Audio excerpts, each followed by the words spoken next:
the Hub on Hollywood. I'm James. I'm Jamie. And we love movies. All right, starting it off today, James. We've got a great show ahead, lots of things to talk about. But first of all, for our nerdy listeners out there, our viewers, or we're radio people, we have both. So we have both we're listeners getting and used to the viewers. video We're thing. exploring the realm of all possibilities. Exactly.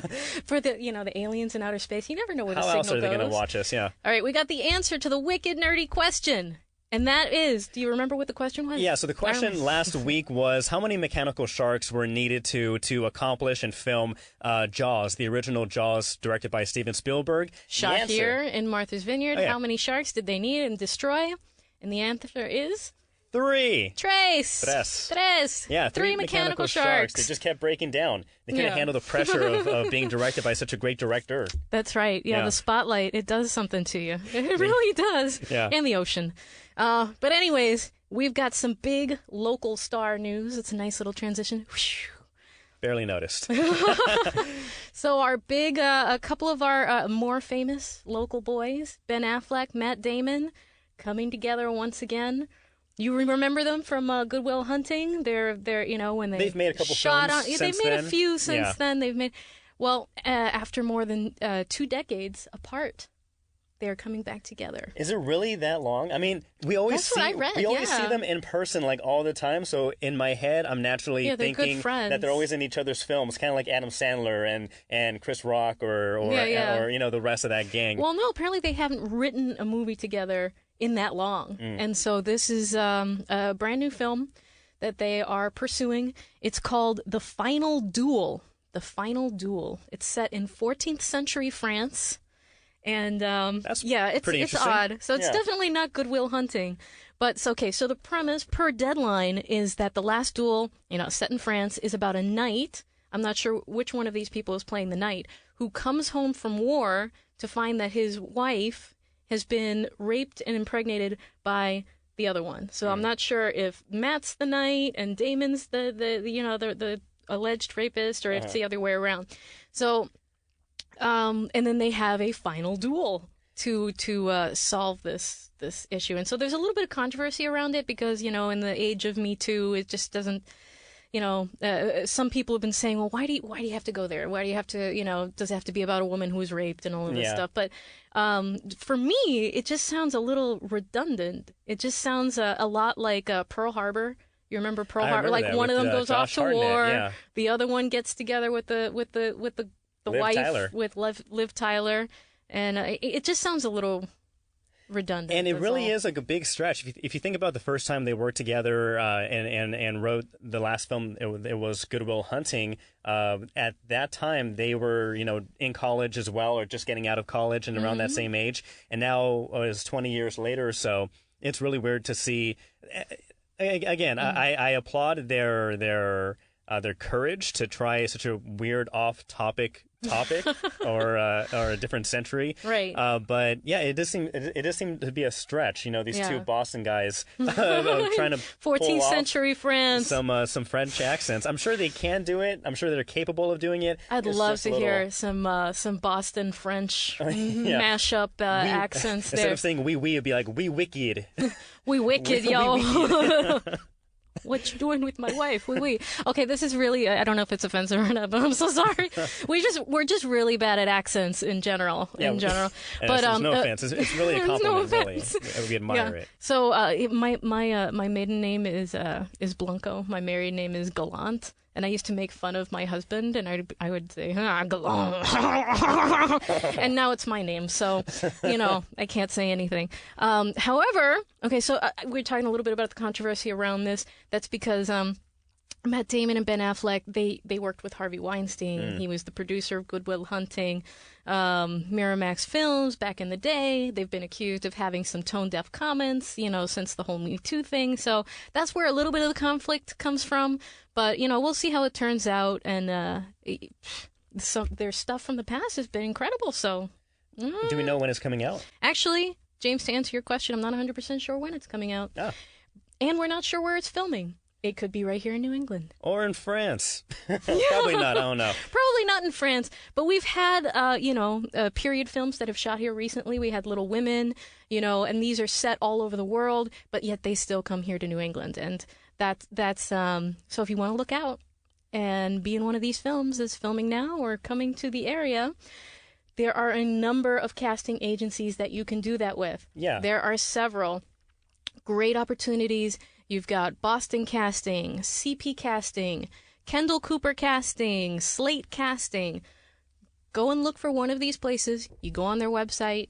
It's usually free.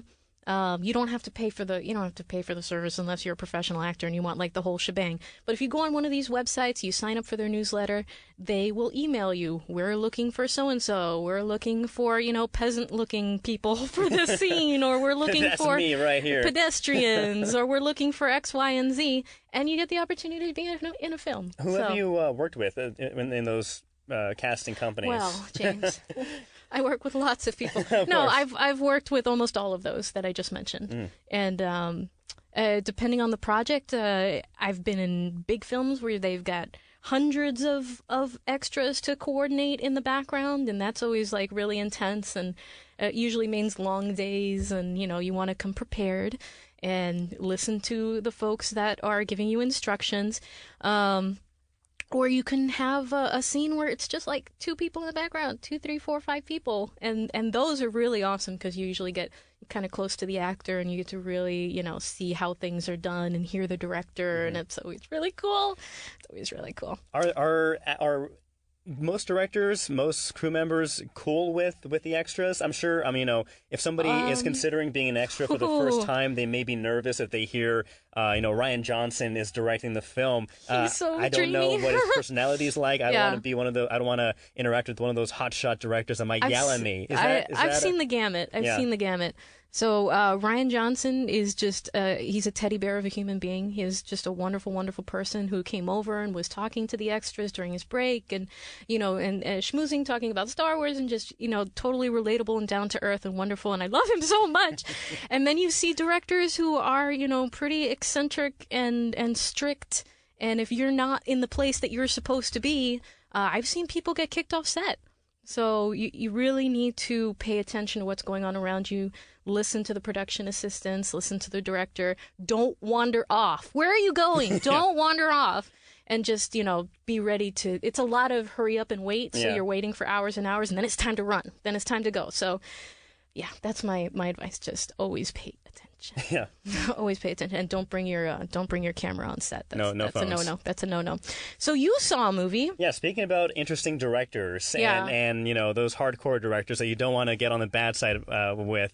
Recently saw Once Upon a Time in Hollywood, of course, directed by none other than Quentin Tarantino. That's right. Now he's calling it his 9th film.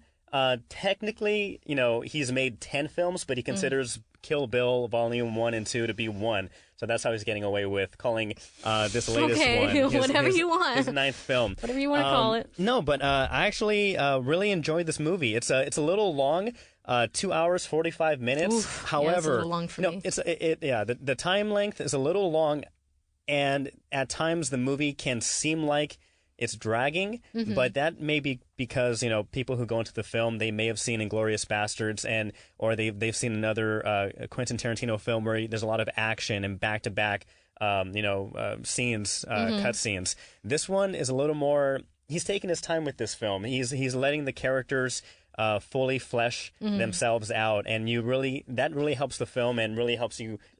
So talk a little bit about who the characters are, what this is about, because there's a little bit of controversy around that too. Yeah, so we have right now we have notes. We have notes, of course. Yeah, in this film we follow the characters. Actor Rick Dalton, he's actually played by Leonardo DiCaprio. Stuntman Leo. Cliff Booth, played by Brad Pitt, and actress Sharon Tate, real life actress Sharon Tate. She's being played by Margot Robbie. Now the two characters by Pitt, great cast. The whole movie is centered really around this core three, and the other two actors. So Leo and Brad Pitt, they're playing these characters that are fictional characters. These aren't real so they're people. not real to the story. Okay. Yeah, but of course Sharon Tate. Everyone may hopefully many people still remember what happened back in 1969. Charles Manson family, they went to Hollywood to Tate's rented house. And murdered Sharon Tate. She was pregnant. It's a terrible story. 9 months pregnant, and so pregnant, so going into this movie, a lot of people already raising questions and concerns of, is it appropriate to be able to use Sharon Right. Tate or even that story or any details of that history to be one of the main plots of this Of the new film. Yeah. And in this could have been played in bad taste. I honestly think, though, Quentin Tarantino, he has such a love and passion for not only film, but really for Hollywood and the Hollywood culture. And what he does with Sharon Tate, what Margot Robbie does with Sharon Tate, it really makes them more human, humanizes them. And I think it is, well... Did they actually show the murder? So you wouldn't have Okay, wait. I don't want to give away spoilers. I'm not giving away but spoilers, but you wouldn't have a Quentin Tarantino movie or film without a lot of gore, I guess. And stuff. I guess that was a stupid question. And so it is going to have. So there are scenes that where you have blood bursting and whatnot. It's his favorite thing, as you would expect in any Tarantino film. However, again, not going to throw anything away, but this movie. You get very attached to the characters. You're always rooting for the characters. They get put in weird situations. I've heard this film kind of being compared to a Seinfeld episode because these characters are kind of living their day-to-day life and, things are happening around them. They're not really focusing or paying attention to all the little elements around them. Yeah. But it all culminates to the final third act. And again, not giving anything away, but it's a great ending. I think Tarantino, he really captured the love and appreciation for Hollywood. Nowadays the culture, I think, has kind of changed, but just because back in the day, all these celebrities, they were looked at as icons and kind of like these golden gods on top of the Hollywood hills. But nowadays, we have celebrities that are really open about themselves, and that mystery, that star esque mystery has vanished. And so we go back in time to a different era of Hollywood, and it's great to see that. You kind of get hit with the nostalgia factor, but honestly, it's really the characters and the script that drive this movie forward. And even though it is 2 hours and 45 minutes, it doesn't feel that way. I think the pacing is just right. If it was a little longer, I would feel the fatigue, but I think it did a really good job. I recommend it. Yeah. Once Upon a Time in Hollywood. I feel like, Tarantino's one of my favorite screenwriters, definitely, because he takes chances. He has a lot of fun with it. I really enjoy watching him talk about his process for creating his movies and writing them. And, he comes up with this one idea and then he writes the whole movie around it and just has as much fun with it as possible. And I really appreciate that. So if you ever want to watch Quentin Tarantino talking about screenplays, there's a few of them. He's a great screenwriter. But my one question is, okay, so some people have been saying, well, this film kind of glorifies Charles Manson and kind of makes him look like, a martyr god or a killer god or whatever. Yeah. Do you feel that way? Did you feel that way when you were watching it? This isn't giving anything away. Surprisingly, there wasn't that much Charles Manson. Okay. There was much more focus on his clan, on his family, and so. You have several dozen people that were following him at the time, and so they go to the ranch where they were living back in the 60s. And so it does talk about them, and it does show them and how they kind of operate and what their mindset is, but it doesn't glorify it. Okay, and good to know. And I think the ending is going to surprise some people. It does. The last 10 minutes, your heart's racing because you're trying to see when the axe is going to drop. No pun intended. But then the movie ends. Pun intended, I think. Yeah, I think there was pun intended there. But it's a great movie. So I want to take a moment to not only look back at all the people that we lost in film and in real life. Too many. But the things that we lost today. James. Close and personal to us, really. Close and personal to us and our wallets. Yes. We were trying to impress you guys. We're trying to make the show feel more home, like a home. Homey and colorful. Yeah, we want to express ourselves and show what we love and our passion. And our passion got a little too little too much out of control for us. So warped. And it was a beautiful Marvel poster. Yeah, that's. Oh my goodness, I can't even. Oh God. We're gonna impress you. Yeah, it was gonna be this gorgeous background that would take up the whole background. It's got every Marvel. Oh God. Oh God. It's got every Marvel character on it. Okay, so. Wouldn't that have been pretty? Look at that. That's just gorgeous. Look at the Hulk. I know. The Rocket you have Raccoon. all the characters. It's got everybody. You have Red past Skull. and present. You have Venom up there too. Venom. Venom. Oh, why is there a dinosaur? Well, correct me if I'm wrong, but I'm pretty sure at one point in the comics they go back in time. One of these characters. Right. One of these characters. I'm sure multiple characters goes back in time. And if they don't fight a dinosaur, then what is this all about, really? Yeah. What's you have Ant-Man over here. You have the Wasp. Yeah. You have Miles Morales. Fantastic. And Cosmo. I believe that's Cosmo the... Oh, yeah, the space dog. The astronaut dog. Doctor Strange. Anyway, so we were going to impress you guys. Just in memoriam. The tape was not cooperating. And it just tosses on the floor. And this is a Star Wars The Last Jedi poster. It's still on life support. It's still salvageable. Do you want to unroll it? No, I don't want to unroll it. Yeah, we'll save it. We're going to try to save it because the tape's got it all. So the moral of the story is this poster back here for you. It's, isn't it cute? Rogue One. That was a great Star Wars story. Great film. A lot of people's favorite Star Wars film. I like it a lot. And you know what? Surprisingly too, kind of in relation to the offshoot Star Wars movies, Solo.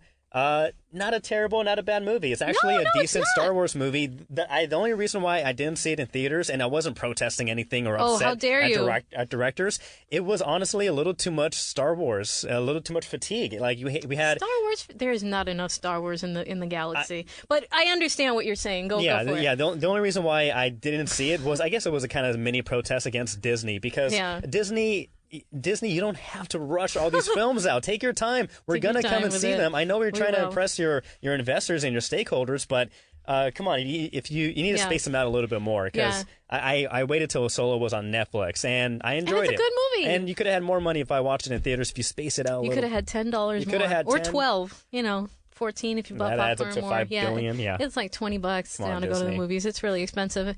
Anyways, I told my husband up and down, like, I'm not going to see it. That's not Harrison Ford. I'm a Harrison Ford purist. Like, I've been in love with him my whole Harrison life. Ford. Yeah, you don't have to redo it. No one can be him. No one can have his swagger. No one can have. But I saw it anyway. It was a good movie. It was fine. You know who did have the same swagger though? Donald Glover. Donald Glover. Yeah, Donald. Yes, of course. Yeah, and so Donald Glover brought a lot. I would have wanted to see just a Lando film. Yeah. That I would be extremely excited for, just Lando. You know what? I would have loved to have seen a Lando and Chewbacca film. Lando and Chewbacca? I actually would have... I would have bought and accepted that a little bit more, just because that's a duo that we haven't seen too often, but obviously they have a long relationship with each other. Gotta love the capes. Yeah. It's all about the capes. Ooh, Chewbacca rocking a cape. Oh, God, I gotta come next time with a cape. You know, I was going to bring a cloak with me, because we're going to be talking about one of my favorite things in the whole wide world. This boy right here. Kylo Ren. Kylo, your homeboy. He's my homeboy. I'm a Kylo Ren stan. More Ben Solo than Kylo Ren. I love the. I'm digging that they're bringing the helmet back. I was kind of upset that they gluing smashed it together with some red goo. Yeah, the best goo. That's what gets all the dark forces inside. Right. But yeah, I was bummed. Right? I was bummed that he smashed it. So I'm happy to see it making a return. Yeah, it makes it more intimidating, I think. Yeah. Well, as a fan of his face, I'm glad he smashed it, and I hope it doesn't last long in the next film. But something that I'm extremely excited for. Okay. All right, making a transition. All right. Something I'm very excited about, a news that was coming out of San Diego Comic-Con that we didn't get to touch on last week. There is a Kylo Ren comic that is coming out. It's going to be released in December, just before the movie comes out, and it's called The Rise of Kylo Ren. Doesn't that sound familiar, James? Yeah, I wonder where I've heard something similar. What's the name of the next Star Wars movie that's coming out? I believe The Rise of Skywalker. Oh my goodness, it's almost like they're parallels of each other. It's like What poetry. could it mean? Yeah. You know what I think it means? What do you think it means? Okay, because we're going to get this comic series. Yeah. And it is going to be showing us the background of Kylo Ren. It is setting up everything that's happened to him up until he becomes Kylo Ren. It's introducing us to the Knights of Ren and all of their adventures. So the teen years, the child years, when, he was just a lonely little boy, with these heroic parents. You're not planning on returning these, are you? No, these are mine. They're coming home with me. With his heroic parents, and yet he felt, very isolated, left behind. And his parents weren't really there to help him, while Snoke was invading his mind, had been there manipulating him since the very beginning. Exactly, and that's what we're going to see. I feel like this is an effort to create more empathy and sympathy for this character and to show what his real machinations are, what led him to become Kylo Ren. So it is the rise of his evil, of how he fell to darkness. It should be the fall of Ben Solo, but it's the rise of Kylo Ren, and then we get the rise of Skywalker, which I think is going to be redemption, whatever you want to call it. I think it's going to be the redemption of Ben Solo. I think this comic is going to be kind of setting it up as to why he fell, and we're going to see in the movie how he redeems himself and comes back to the light, to his family, to balance the galaxy and to balance the Force. Now, do you think they were planning on having this comic released before the final film originally, or do you think they added this because of, after The Last Jedi, there were many unanswered questions, and that left even more questions unanswered for the next film coming in? Do you think this comic was planned beforehand, or because of what happened and what we saw, that they needed, I think it's a little bit of both. Yeah. I think it's a little bit of both. I think that they really need, not just general audience, but they really need, like, the fans to understand there's been so much conflict in that fan community with people just tearing at each other and all this stuff. So I feel like I kind of understood the character without needing that extra bit of exposition. Yeah. But I think a lot of people need to know. People want to know where the Knights of Ren came from. They're so excited about this. I mean, since The Force Awakens, it's been kind of this fascination. The Knights of Ren, ooh, that's so awesome. Yeah. He's the master of the Knights of Ren. Who are they? How did he become the master and all that? Okay, go ahead. I have to push back. So, but if Rian Johnson in The Last Jedi hadn't dumped... He's my boyfriend, be careful. If he hadn't dumped, really, the storyline of the Knights of Ren in The Last Jedi, or even... He didn't even mention or reference them at all. If he had... Do you think this would be needed? The comic to explain, to give more to the audience because they missed out? I don't think it was necessary in The Last Jedi. I think The Last Jedi you don't was... think that? No. I think the Knights of Ren are going to play a huge role in this film. Yes. And so they're mentioned... This is their moment. So they're mentioned briefly in the first film for 5 seconds. Yes. In that flashback. They're not mentioned at all for the remainder of the rest of the film and Last Jedi. And then now they're going to be playing a huge role in Part 3? Because I don't think that they were important in yet. I see. That's where I think the direction kind of... where the Knights of Ren are coming from, they are in the beyond. And we're gonna get that in the comics. So maybe that could have been mentioned. Theory, right? This is no. They are in the beyond. They are not there. Okay. So they weren't present for The Last Jedi. The Knights of Ren. Clearly they weren't. No, but they weren't like even in the same dimension or realm, or they just weren't there. And I really feel like the Last Jedi, the heart and soul of that film is exploring that connection between Rey and Kylo, and the light and the dark, and how the Force can find balance. The are they, aren't they going to team up, and are they going to find the way forward, together, and all of that stuff. And I think that's kind of the heart and soul and the meat of the movie, and they didn't want to subtract from that. And that's my take. That's my take on that. But I feel like now they are important. Now the Knights of Ren are going to be very important to the plot of the next movie. They're coming back from the beyond. This is all from little leaks here and there, but not even so much leak as things that have kind of been established up until now. And there's just so many interesting things. I don't know what J.J. Abrams is going to do with it, but I think one of the major themes throughout all of Star Wars has always been redemption, has been family, has been love, and I think that we're going to see that in this film. Also, whether that's going to look like, what that's going to look like ultimately, I don't know, but I think that this comic is going to set it up so that we understand a little bit more about these characters before we get into... But I see your point, like, yeah, if it had been put in somewhere at some point... Even C-3PO goes like, hey, do you remember the Knights of Ren the last time we met? They were bad guys. Yeah. Yeah, but so when can we pick up this comic? Or when is this? This is coming out in December. I think the week or two before the actual movie comes out on December 20th, 2019. which I'm very, very, very excited for. And so, it's being written by Charles Soule, who says that that this is the story we've been waiting for, is what he says, and that we are not ready. Look, I've never been more ready, okay? I've been ready for a very long time. Just give it to us, okay? Don't give me none of this, I'm not ready stuff. Like, just give it to me, okay? We're ready. We're ready for it. It's going to be the story that we've been waiting for, he says. So, I'm not a Star Wars nerd at all. No, not at all. Do you believe in Bendemption? What do you think? Yeah. Where do you think it's headed? So, honestly, after...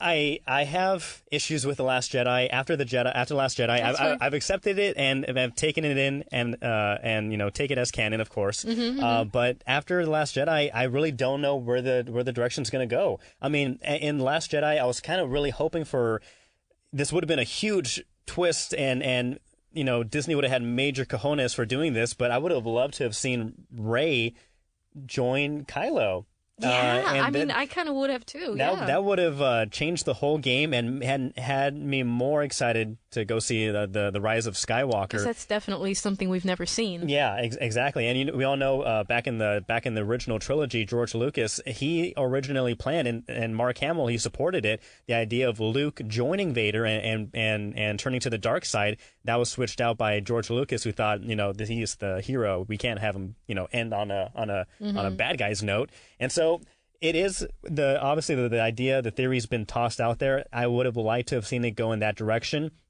But with how The Last Jedi ended, I honestly don't know what to expect. And so, like, just how I went in with The Last Jedi, I went in with an open mind. I didn't watch any of the trailers, posters, promotional stuff, toys. You have more self-control than everything because I love Star Wars so much. I wanted to go in and not go in with a tainted mind.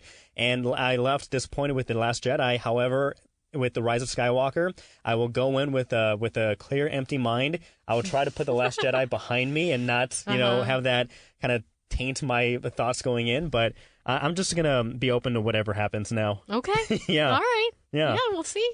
We will see. I'm hoping for the best, of course. I love Star Wars. I only want Star Wars to succeed and be great. Yes. And that's all I want. And I think Kylo Ren is one of the most unique and he really is one of the most in-depth characters that we've ever seen, honestly. Yeah. With his backstory, with, you know, coming from the light, coming from these heroic parents, his fall, and hopefully his in the rise, comics, so. I'm actually interested Very to complex. see how Leia and Han, what their role was in Kylo's path to the dark side. Yeah. Interesting. Good stuff. We will see. All right. I think we've talked a lot. So, is there one more thing that you wanted to mention? No, we can get to that later. We have plenty of time. But you know what? Let's end on a high note. We have another wicked, nerdy question for you. Oh, so wicked. Yeah, so wicked. So we were talking a little bit about Ben Affleck, Matt Damon, new movie. Let's go back to their first movie. Yeah. I want to know. Good Will Hunting. Good Will Hunting. It was a good movie. Yeah. Anyways. All right. So the wicked nerdy question is, James, are you ready? Matt Damon started writing Good Will Hunting as an assignment at what university? Matt Damon started writing Good Will Hunting as an assignment at what university? Hint, he's wicked smart. Wicked smart. See, none of the assignments I've ever written in college have led to a Hollywood career. Or really anything fame, good, really. Fortune, and besides a mediocre grade. Oh, no. Well, you're here now, James. It's all right. All right. Thanks, you guys, for joining us on the Hub on Hollywood. We will see you again. I'm James. I'm Jamie. Bye. Bye.